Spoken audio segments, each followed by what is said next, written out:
I think thinking about and the discussion in the workshops about actionable items. So we have an EDIA topic, for example, how you assess candidates for a hiring committee.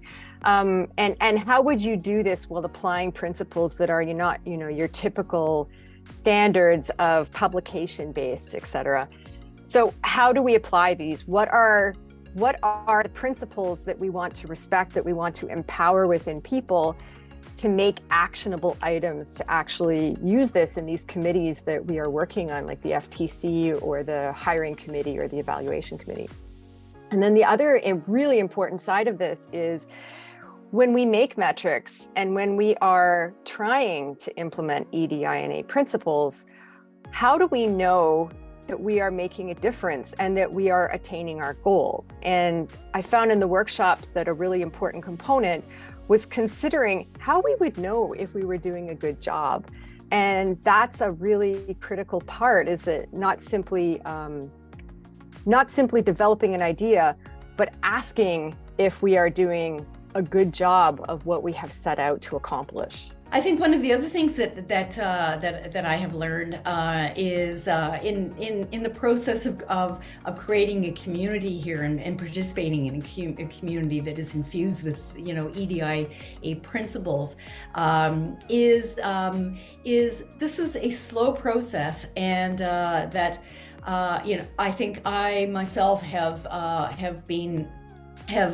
can look back on some of the work that I've done before and being too anxious to kind of push for action. So once we look around and we decide that our community, let's say our faculty, doesn't represent our student body, it doesn't represent the diversity of people that we want, how then do we start accomplishing? How do we get to that? Hiring is part of it, but how do we change everything that we do as a community? And it's not just buying in, but having everyone really adopting an approach and bringing this lens to all of their work. I think from attending the workshops, I appreciate now, though, how crucial that is, and that rushing to action. So rushing to make changes in the faculty composition, in curriculum, making changes that are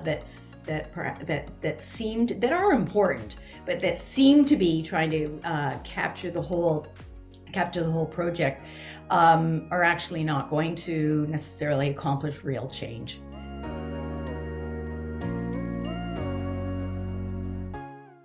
So I think that in research, it's really important. So my lab has a code of conduct, and we developed this. A code of conduct, for example, it's really important that all the members participate. And so we have these sessions where we talk about what we would like to see and what is important to us as a group and important to us societally, but also within research in general in the Canadian and the international community.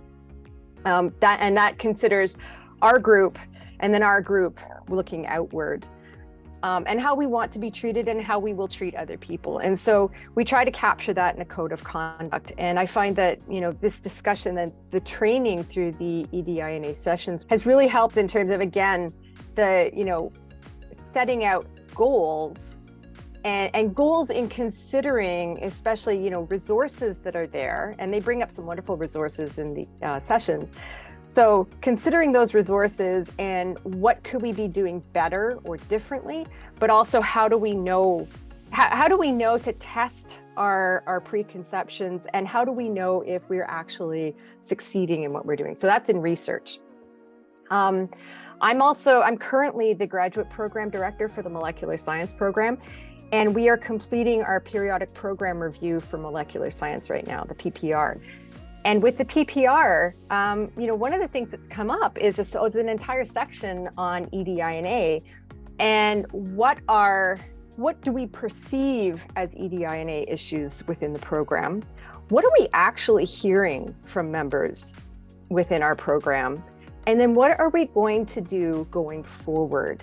And, one of the things for this PPR is we want to, and I'm saying we when I talk about, people who are helping me to write this right now, what do we want to propose that will be meaningful and bold and make a difference in the future? And the EDIA sessions have been really wonderful in terms of thinking about what we can change, what we can do better, how we can do things better with EDIA within the molecular science program. But then again, what do we assess?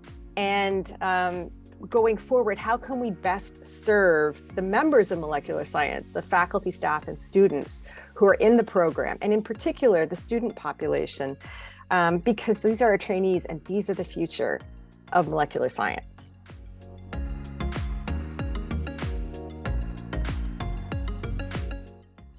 Well, I think my advice for my colleagues is, frankly, to attend the workshops. The workshops have been created and they've built from the perspective that very much resonates with all of it. It is built on research, it is built on firsthand experience, but and it's multidisciplinary, and it very much, I think, speaks to exactly what we are doing here every day, and what our community is about, and what our purpose of what mission and purpose of the university is. So that is the first thing that I would say, is to attend the workshops and to look at the materials that are available, and to talk about them with their colleagues who are there or who aren't. And I think that is a really important step. I think the workshops are powerful. I think talking to people, colleagues attending the workshops is powerful, and attending one and then returning a couple of months later to kind of to digest and to build on what we've already learned is really crucial.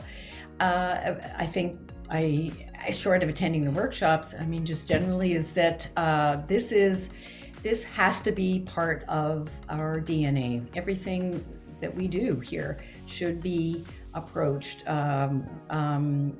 with a fully infused with the principles of EDIA. What I have learned as an undergraduate program director, graduate program director, through activities with the policy on academic accommodations work, and also in my research group, is that we never really know about what a person is experiencing unless they choose to disclose. And disclosure carries a risk. There has to be a significant amount of trust with the person that you're talking to in order to disclose that you have a situation. And that's why EDIA is so important to consider, because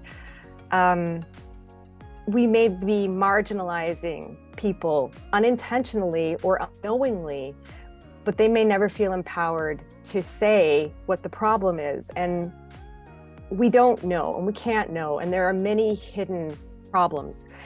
And I think that that's, for me, the biggest take home, is to always be thinking about, am I being open?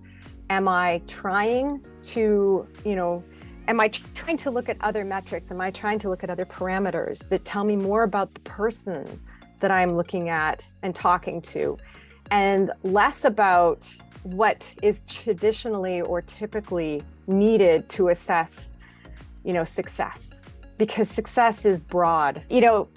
How we value contributions, there's so many different ways, and that is the beauty of the work that we do, of the research, and our ability, our teaching as well, educating and interacting with people, is that there's so much diversity.